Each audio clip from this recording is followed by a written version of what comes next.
Kalau Islam Arab ini kata Mbah Mun, kalau Islam Arab itu contohnya kayak pohon kurma, jadi kuat. Dan wajah tasbihnya itu di daunnya tidak jatuh. Tapi kalau Islam Indonesia kata Mbah Mun itu kayak padi, jadi ya agak doyong-doyong sedikit gitu. Jadi untuk menghadapi angin besar itu pilihannya dua, Anda kekar kayak kurma atau fleksibel kayak padi. Jadi ya doyong-doyong sithik gitu ya. Ada koruptor sowan, salam templeknya ya diterima gitu. Ada calon bupati cantik ya di سبيل الدموع سبيل مريح. Kalau Islam Arab ini kata Mbah Mun, kalau Islam Arab itu contohnya kayak pohon kurma, jadi kuat. Dan wajah tasbihnya itu di daunnya tidak jatuh. Tapi kalau Islam Indonesia kata Mbah Mun itu kayak padi, jadi ya agak doyong-doyong sedikit gitu. Jadi untuk menghadapi angin besar itu pilihannya dua, Anda kekar kayak kurma atau fleksibel kayak padi. Jadi ya doyong-doyong sithik gitu ya. Ada koruptor sowan, salam templeknya ya diterima gitu. Ada calon bupati cantik ya didukung. Pokoknya agak-agak doyong gitu. Tapi baru kayak doyong itu nggak bisa roboh karena fleksibel. Jadi kazar in akhraja syatahu. Jadi ada dua tamsil. Karena memang menghadapi orang fasik, orang dolim ini kita sebagai ulama itu ya kebingungan. Ini mungkin Ki Afif bisa bahul masail ini. Karena pertanyaannya gini, saya berkali-kali digojlok sama bapak saya. Berteman orang fasik hukumnya gimana? Pasti dijawab haram. Tapi kalau pertanyaannya dibalik, membina orang fasik hukumnya gimana? Baik. Dan bisa membina kalau berteman. Makanya Gus Azaim pernah bikin seni deh, muktamar seni. Anggap saja madhabnya seperti itu. Jadi ya agak doyong-doyong sedikit. Masa ketop berteman orang yang macam-macam. Tapi itu fleksibel. Nyatanya tetap soleh sampai sekarang gitu. Itu berarti itu ya gitu kata Mbah Mun itu. Jadi untuk menahan angin yang besar pilihannya hanya dua. Anda kokoh kayak pohon kurma atau fleksibel kayak padi. Nah, Islam Indonesia kata Mbah Mun itu pari wae katanya, padi. Jadi ungkapan-ungkapan para masyayikh ini penting karena khazanah yang saya baca. Saya berkali-kali cerita ini dalam kitab Khilyatul Auliya. Itu Abu Nu'aim al-Asfihani cerita tentang riwayat Sufyan bin Uyainah. Ini gurunya Imam Syafi'i. Itu setiap kali Nabi Isa dan Yahya, ini dua nabi yang sekurun, sama-sama masih muda. Nabi Yahya itu senengannya dolan ke orang-orang soleh, menyambangi orang-orang soleh. Tentu itu bagus. Tapi kalau Nabi Isa ini suka menyambangi orang-orang yang fasik, orang-orang yang nggak jelas. Ketika dua beliau ini ketemu, tentu yang perlu jawaban Nabi Isa karena kontroversi berteman sama orang-orang yang nggak jelas. Kata beliau, innama ana tabibun udawil mardo. Seorang kiai, seorang nabi, orang yang baik itu ibarat dokter. Di mana-mana dokter tuh ngobati orang yang apa? Sakit. Kalau Anda dokter dan peneliti satu penyakit, pasti cari daerah yang banyak pandeminya. Masa neliti pandemi di orang-orang yang apa? Sehat. Jadi ini juga perlu dibahsul masailkan karena tadi dibolak-balik itu. Bina orang berteman orang fasik hukumnya haram karena wa in kana dasarrin fajanibhu sur'atan. Tapi kalau bina orang fasik hukumnya baik. Bisa bina kalau berteman. Jadi fikih itu ya karena dibolak-balik. Makanya sholat juga gitu. Sholat yang tumak ninah, yang lama itu ya bagus. Masa jagongan mbek pangeran nggak asik. Jagongan sama teman aja asik. Masa jagongan sama pangeran tidak apa? Asik. Tapi kalau Ibnu Abbas sholat tuh cepat. Ketika ditanya, kenapa kalau Anda sholat cepat? Setan baru tata-tata mau goda, sudah selesai. Karena setan itu ya jaga jaim tuh, jaga image. Jadi kalau mau goda orang itu ya surinan dulu, macak-macak dulu. Ternyata mau ke situ sholatnya sudah selesai. Lah kebetulan mazhab saya itu yang kedua itu gitu. Jadi kalau Gus Azaim itu sholat lama sekali, itu ada mazhab tandingan, yaitu mazhab saya. Itu karena ini sepuh saya, meskipun top beliau tapi sepuh saya. Saya sudah 50, beliau baru 40. Ini berarti baru memulai kiai. Kalau pakai umur nubuah ini baru memulai. Jadi mazhab itu penting. Jadi pembanding itu harus diutarakan. Sehingga dalam fikih manapun itu sebuah madhab itu harus diuji itu lewat pembanding. Dulu itu setiap debat fikih antar ulama itu mesti nggak ada yang menang. Misalnya saya kiai kelihatan miskin tuh ya baik supaya santri-santri yang miskin itu punya teman gitu. Karena ya rata-rata santri itu miskin. Nah, dikancani kiai kan seneng gitu. Tapi problemnya kiai yang miskin itu ya nggak bisa nolong santri karena dia sendiri apa? Miskin. Makanya dulu Imam Syafi'i itu pengagum orang miskin. Setelah ngaji Imam Malik tanya, ya Imam Malik, orang yang sealim jenengan itu siapa? Jawabnya Imam Malik lucu. Dulu Abu Hanifah, sekarang orangnya sudah meninggal ya. Ilmunya dititipkan atau diwaris oleh Muhammad bin Hasan Asy-Syaibani. Akhirnya Imam Syafi'i dibiayai Imam Malik ke Irak. Imam Syafi'i miskin, bisanya ke sana dibiayai Imam Malik. Itu seperti Abu Said Muhammad masyhur, ini murid beliau. Kalau ada santri boyong kan mesti apa? Disangoni. Disangoni. Ketika datang ke Irak, Muhammad bin Hasan Asy-Syaibani itu nata uang, nata emas itu di ruang tamu. Jadi ngitung uang itu di ruang tamu.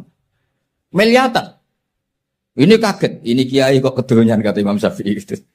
Tapi apa kata Muhammad bin Hasan Asy-Syaibani? Anda kagum ini, Anda kaget ini.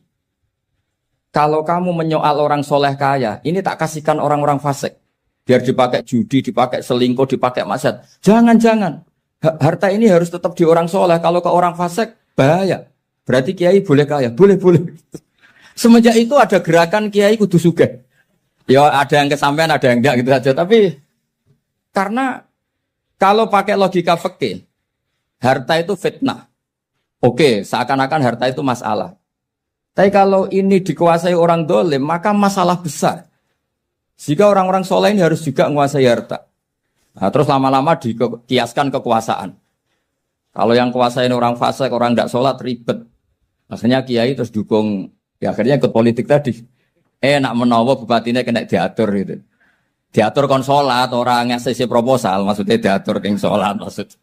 Ini cerita-cerita apa logika-logika fikih. Makanya saya sering ngaji kitab-kitab itu di antara yang saya suka adalah ada dialog besar yang terjadi di antara orang-orang pilihan. Termasuk bahkan di antara para nabi dan Tuhan. Jadi unik. Allah sendiri kadang mengajari kecerdasan para nabi itu ya lewat dialog. Masyhur itu. Nabi Ibrahim itu punya ruang khusus untuk sholat dan tidak boleh siapapun masuk situ. Tahu-tahu ada yang sudah di situ. Beliau membuka, kaget. Siapa memberi izin ke kamu yang punya rumah ini? Saya yang punya rumah dan saya tidak memberi izin kamu. Yang memberi izin saya itu yang punya saya, kamu dan rumah ini. Yaitu Allah Ta'ala katanya. Wah berarti kamu malaikat dong. Ya saya malaikat Israel. Disuruh nyabut nyawa kamu. Ya agak sopan karena agak pernah mondok di Salafiyah. Malaikat Israel itu. Itu akhirnya Nabi Ibrahim bilang, wah itu keliru, Anda pasti keliru.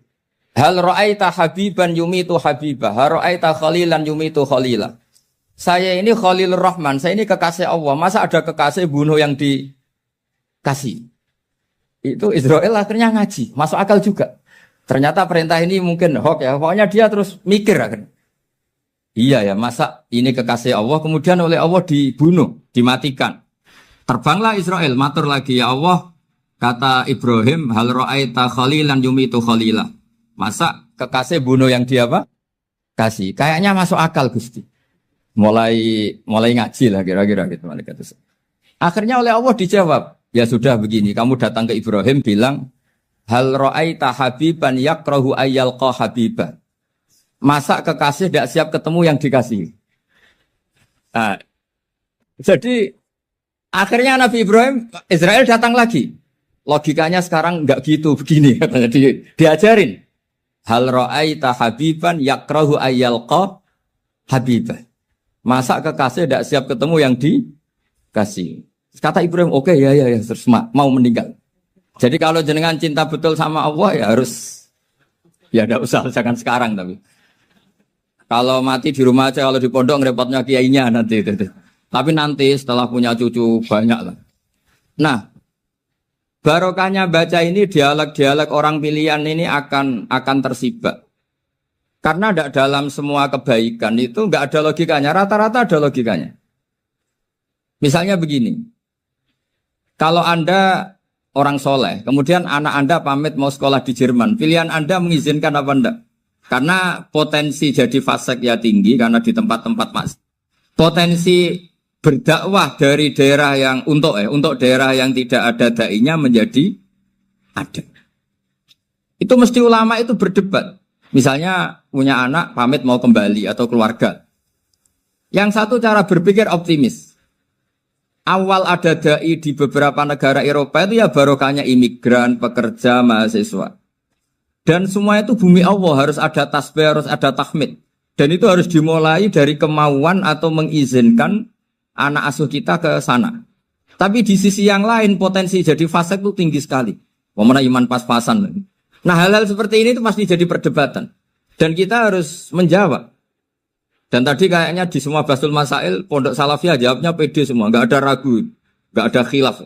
Baguslah kalau pede. Meskipun nanti mungkin ada ulama lain yang cara berpikir apa? Berbeda. Sehingga, ini saya cerita ya. Sehingga di kitab-kitab fikih, misalnya saya kok hidup di Bali, sudah punya komunitas ngaji. Itu kok saya pindah ke Sukorejo sini. Banyak ulama yang mengatakan haram. Karena membiarkan bumi Allah yang sudah pernah ada orang yang sujud, kemudian ditinggalkan kosong, dan kemudian dikuasai orang yang tidak sujud. Jadi dianggap itu pembiaran. Jadi banyak di kitab Qalyubi, sarahnya Mahalli, jika ada seorang muslim yang hidup di negara orang kafir, dia nyaman, tidak dapat teror, itu nggak boleh lagi pindah ke negara Islam yang sehat. Karena takutnya li'alla yastau li'al kafir tilkal buk'ah, supaya bumi itu tidak dikuasai orang kafir. Jadi ini hal-hal yang para fuqaha itu harus berdebat. Karena ini masalah-masalah furu'iyah. Sehingga mulai dulu ya banyak ulama yang nyun sewu berpolitik. Mulai Wali Songo sampai sekarang alhamdulillah yang minat banyak. Mungkin bedanya ikhlas sama tidaknya. Tapi kalau saya pernah dikeluhin utusan dari ya komunitas. Islam Indonesia itu dulu itu ceritanya banyak yang dari Kamboja. Kalau dulu orang cerita itu orang Cempa. Itu setelah di Indonesia besar Wali Songo dan Brawijaya 5 itu sudah mulai oleng, itu singkat cerita mereka berpikir ingin bikin kerajaan apa? Islam di Demak Mintoro dengan raja pertama yaitu Raden Fatah. Karena Raden Fatah ini putra Brawijaya. Padahal setelah jadi kerajaan ini era cucu sudah konflik, berebut kekuasaan. Akhirnya sampai jadi Jipang, jadi Jogja, jadi Solo dan seterusnya. Tapi kata Mbah Mun itu tetap barokah. Karena orang Islam terus terbiasa mimpin. Sekeliru-keliru sidik, pokoknya orang Islam biasa mimpin. Sehingga zaman Mbah Hashim ya sudah mimpin Masumi, zaman Ki As'ad pengaruhnya besar, sampai sekarang Kiai pengaruhnya besar. Nah barokahnya Kiai pengaruh besar ini sampai moral jadi ukuran. Misalnya sekarang ada calon bupati kok nggak sholat, itu pasti kalah. Jadi sholat itu jadi tolok ukur untuk calon apa? Bupati. Meskipun mungkin punya efek pura-pura sholat, tapi nggak apa-apa lah. Sementing moral ini jadi ukur. Sementara yang di Thailand, di Patani, itu karena dulu pelajarannya tasawuf, itu orang nggak ambisi mimpin dunia. Tahu-tahu dipimpin. Dan akhirnya nyuwun sewu ya saake Islam-Islam yang dulu terlalu tasawuf. Karena nggak punya pengalaman memimpin, akhirnya lazimnya konsekuensinya hanya dipimpin. Tapi Islam Indonesia beda. Karena kulino mimpin, itu akhirnya dari orang Islam biasa menjadi Islam yang sholat, sampai Islam yang bisa ngaji itu bisa mimpin negara. Tentu yang paling populer dimulai Gus Dur. Jadi ini sesuatu yang barokahnya ijtihad para kiai, sementing Islam kulino mimpin. Sehingga di Indonesia itu barokahnya itu, kebaikan itu jadi tolok ukur. Ada orang kok terkenal koruptor, atau terkenal nyuwun sewu selingkuh, atau terkenal apa, itu pasti tidak jadi. Karena moral itu menjadi tolok ukur. Dan itu adalah politik para kiai. Jadi ini saya cerita, dan itu negara juga akhirnya untung, karena seleksi agama sama negara itu sama-sama kiai ya bilang negara harus dipimpin orang soleh, negara juga bilang seperti itu. Nah, ketokohan-ketokohan para beliau-beliau ini yang mau maulah bekerja sama dengan Umarok. Kita tahu dulu Pak Harto ya rawuh ke sini ketika Muktamar 84, rawuh ke Ki As'ad, ketika mau kembali ke Khittah juga dirembuk oleh ulama dan Umarok. Dan akhirnya ini menjadi negara yang alhamdulillah semoga selalu menuju baldatun thayyibatu wa rabbun ghafur. Nah, kemudian di sini saya tabarruk dengan Said Muhammad, gurunya Kiai Haji Azaim. Saya mau cerita tentang amaliyah tadi. Saya sebetulnya nggak niat bacakan bab itu, gara-gara ada khataman jumlahnya banyak saya jadi pusing. Ini panitianya tanya, khatam betul apa enggak? Iya, aku khatam betul. Tapi kayaknya saya tidak yakin itu. Karena saya ini kan dari pondok tahfidz itu. Biasanya anak khataman itu ya rodok bodoni itu loh. Wes dibaca buanter sing nyemak ya mau ndelok pojok tok. Mergo kebanteran. Nah, akhirnya lafat-lafat yang di tengah itu enggak di apa? Baca. Tapi ya semoga dimaafkan Allah lah. Yang jelas itu enggak. Tapi saya mau cerita ya. Jadi cara berpikir Said Muhammad ini nanti juga saya teruskan di Ma'had Ali. Ini saya baca ya. Di antara yang diyakini madhab Malikiyah, ini saya baca saja teksnya. Jadi ada riwayat namanya kalau Said Muhammad bahasakan itu Ataqah Somadiyah. Kalau di Indonesia kadang orang bilang Al-Ataqah Al-Kubro, yaitu dengan membaca surat Ikhlas. Di sini jumlahnya hanya 100 kali, kila 1000 kali. Tadi berapa teman? 700 juta, ini sudah susuk banyak ini. Di sini hanya 40, riwayat lagi 100, 1000. Terus sampai tadi berapa? 800 juta. Wah, ini sudah susuk ini. Itu anak cucu sampean pasti masuk surga itu kalau gitu. Ini saya baca, ini kitabnya Said Muhammad ini. Suratul Ikhlasi wal Itqu minan nar. Akhrajat Tabrani fil Kabir an Firuz ad-Dailami wa wa Ibnu Uftin Najasi.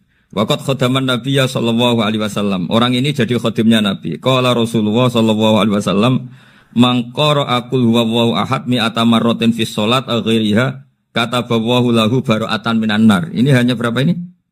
Mi'ata marrah. Berarti kalau satu orang itu cukup 100. Tadi sudah untuk 7 turunan tadi untuk orang berapa? Ya, untuk 7 turunan cukup. Untuk 7 turunan. Ya sudah. Susuk ini sudah susuk ini. Ribet ini. Nah, ini tak cari pembenarannya, ini supaya keren. Ini di halaman 188 Abwabul Farad. Warwa Ibrahim bin Muhammad al-Khiyari fi fawaitihi an Khudzaifa marfu'an. Man qara'a qul huwallahu ahad alfa marratin faqad ishtara nafsahu minallah. Berarti 100, ada riwayat lagi 1000. Nanti tak carikan lagi yang berapa? 1 miliar. Jangan banyak-banyak. Nah, ini saya baca ya. Wa hadzal adatu huwa al-ma'rufu bi ataqatis somadiyah. Wa qad nassa jama'atun min mutaakhiril malikiyah ala istihbabi ataqatis somadiyah. Wa haddu ala qiraatiha wa istimaliha. Minhum Asy-Syaikh Abdus Salam Al-Asmar sak terusé niku. Jadi kullu haula'i istahabbu ataqatas somadiyah ma'atirafi ba'dihim kal misnawi bi syiddati fi hadisiha. I'timadan ala anna hadza minal fadha'il allati yutasahalu fiha. Faman sa'a yasta'milaha roja'a khusula ma fiha fala ba'sa bidzalik ala syarti alla ya'taqida thubuta dzalika anin nabi sallallahu alaihi wasallam hatta la yaqa fil kitsbi alaihi. Jadi intinya itu silahkan Anda bikin jumlah sesuai versi Anda. Yang penting Anda jangan kampanye kalau itu perintah Kanjeng Nabi Muhammad sallallahu alaihi wasallam. Karena kalau kamu atasnamakan Nabi kemudian jumlahnya sampai 800 berapa? 800 juta, berarti Nabi mengajarkan masyakoh pada umatnya. Jadi cukup yang riwayat itu di sini hanya 100 sama 1000. Jadi kalau jumlah tadi untuk 7 apa? Turunan. Jadi kamu harus ditutup dengan doa, ya Allah, semua itu bukan untuk saya tapi untuk 7 turunan. Tolong catat ya Allah. Karena jadi artinya gini loh ya, orang Indonesia yang sering mempraktekkan ataqah somadiyah itu bukan tanpa dalil. Ternyata dalam mazhab Maliki, saya masih ingat ketika mbah saya kandung, bapaknya bapak, asmane Mbah Nur Syam, itu wasiatnya minta dibacakan 4.000. Yang baca pas itu ya bapak sama anak-anaknya. Dan kemudian alhamdulillah zaman akhir itu mulai agak ngawur. Kalau ada acara itu wong liya kon maca anake mlebu metu gak melok maca. Itu keliru, saya jamin itu keliru. Saya sering kalau mimpin di rumah, kalau yasinan di tonggo-tonggo kok anaknya gak moco saya keluar. Bapakmu wong liya kok moco kata saya. Jadi itu menurut saya itu yang jelas saya sampai ngisi begini.